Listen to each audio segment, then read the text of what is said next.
Majority vote যেই দলের আছে সেই দলের প্রার্থী নির্বাচিত হবেন। সো এখানে আসলে এটাকে আমি নির্বাচন বলতেই চাই না। ৭০ অনুচ্ছেদ নিয়ে এই যে বড় বড় কথা কি দরকার ছিল? সো এই সকল কিছু দেখে আমার মনে হয়েছে যে আমি আসলে এই প্রহসনের অংশ হতে চাচ্ছি না।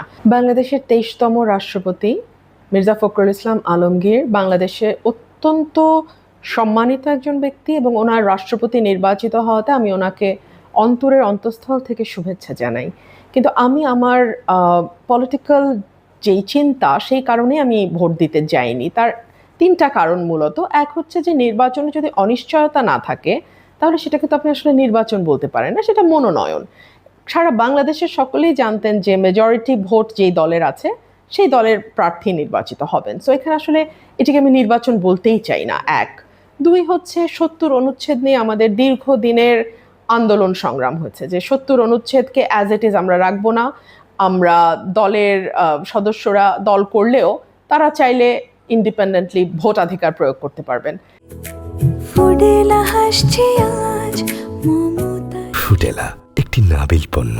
কিন্তু আমরা দেখলাম যে এখানে বারবার সতর্ক করা হলো যে বিএনপির যারা সংসদ সদস্য আছেন তারা দলের বাইরে কোনোভাবেই ভোট দিতে পারবেন না, এবং যদি তারা ভোট দেন তাহলে তাদের সংসদ সদস্য পদ বাতিল হয়ে যাবে। সো তাহলে আর ৭০ অনুচ্ছেদ নিয়ে এই যে বড় বড় কথা কি দরকার ছিল? এবং ভোট শেষ হওয়ার সাথে সাথে স্বরাষ্ট্রমন্ত্রী মহোদয় বললেন যে আমরা এখনই ৭০ অনুচ্ছেদটা সংশোধন করব এবং সদস্যরা দলের বাইরে চাইলে ভোট দিতে পারবেন।